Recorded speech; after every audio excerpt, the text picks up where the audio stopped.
Hi, I'm Hamish Black, and welcome to Writing on Games.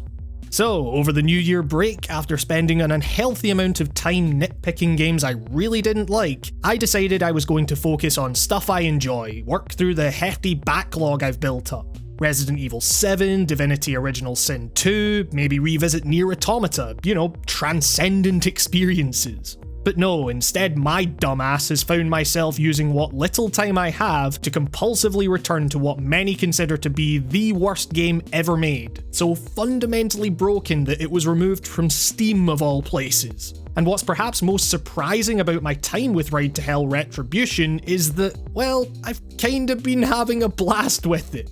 Anyone who has followed my channel for a while knows that I'm often as compelled by the dumb, unintentionally funny side of the medium as I am by a game's ability to tell an amazing story, for instance. Reveling in the absurdity of broken games is something I've touched upon before in relation to simulators, bending and breaking the rules to achieve absolute chaos in a weird, lifeless facsimile of the real world. But that joy is found in the act of breaking the games, of deviating from intended modes of play to make your own fun. In Ride to Hell, the world is chaos, and you have to try and make sense of that.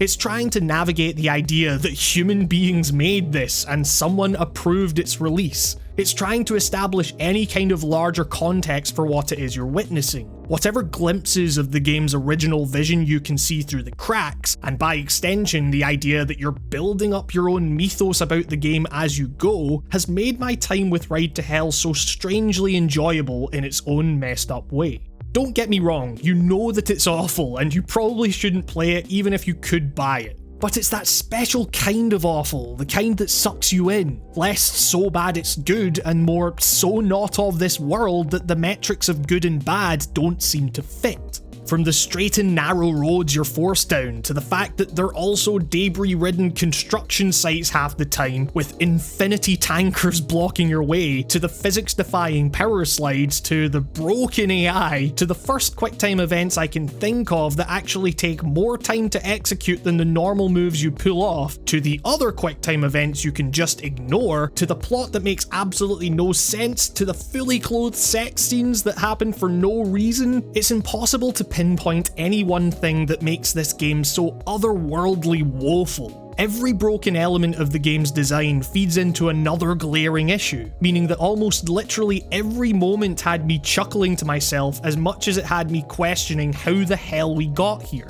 weighing the reality up against what could have been.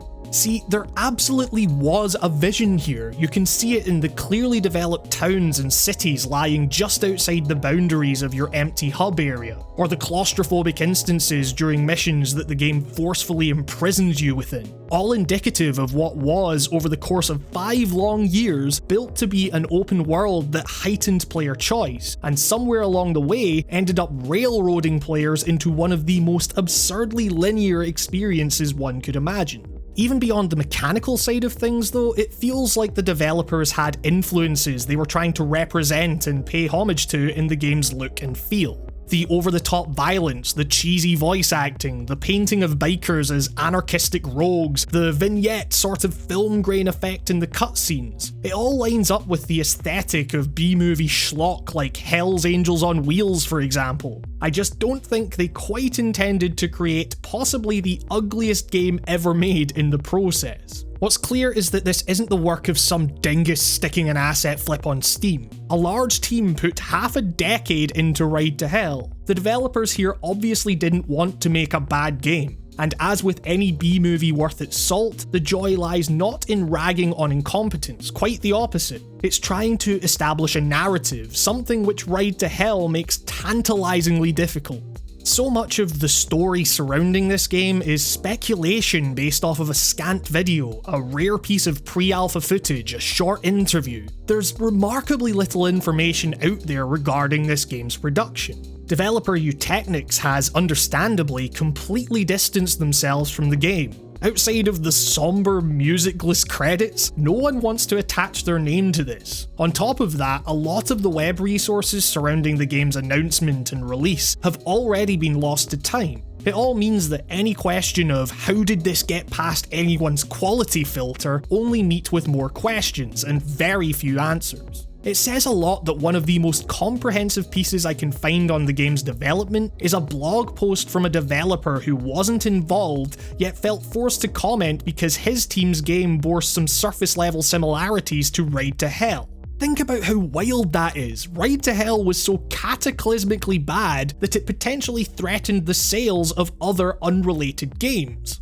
I mean, Deep Silver, one of the bigger publishers on the market right now, put this game out there. There was money behind this. We'll never know how much, but they put a big team to work over several years to get this game made. Then when confronted with the final product, the publisher of Saints Row thought, it's a risk, but we'll take it. In fact, they were apparently that confident in their product that Ride to Hell was originally going to be a trilogy. Not just that they had a vision to perhaps work on more games down the line, they had 3 games they were planning to release within months of each other, including a mobile game and a weird team-based competitive strategy game, both of which were unceremoniously shit-canned once reviews started hitting for Retribution, forcing you to imagine a world in which someone could be surprised that Ride to Hell met with bad reviews. It's all as hilarious as it is perplexing. And it's this context, or lack thereof, that makes Ride to Hell so captivating in its awfulness. There's a mythos to it, and thanks to the limited information available, it's one almost entirely of your own making. The glimpses of a vision you can see in the systems and aesthetic, none of which match up with its design and your moment-to-moment interactions. The fact that from what we can tell, this was a relatively big budget production that absolutely does not correlate with its shocking presentation.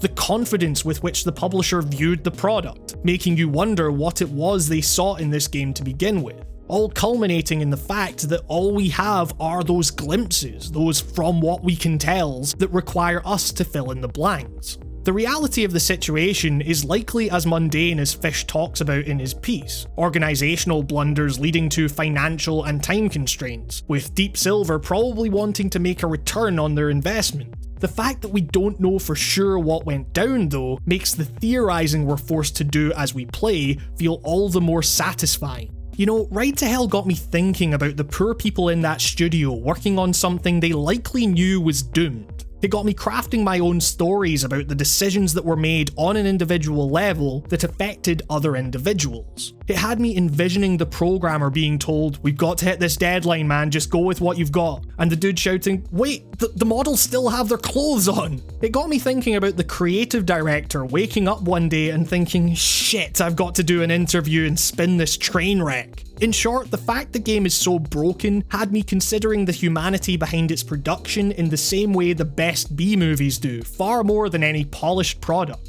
In that sense, you could say that Ride to Hell was at least successful in paying homage to the schlock that influenced it.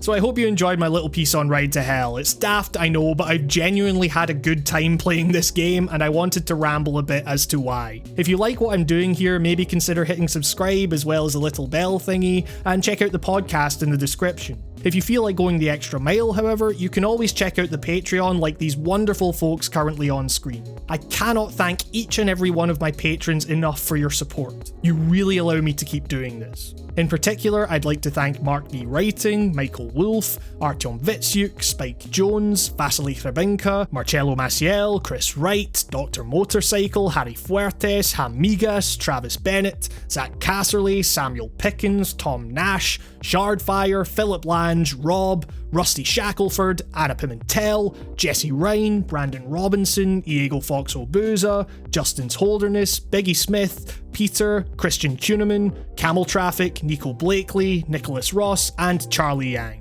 And with that, I'm Hamish Black, and this has been Writing on Games. Thank you so much for watching, and I'll see you next time.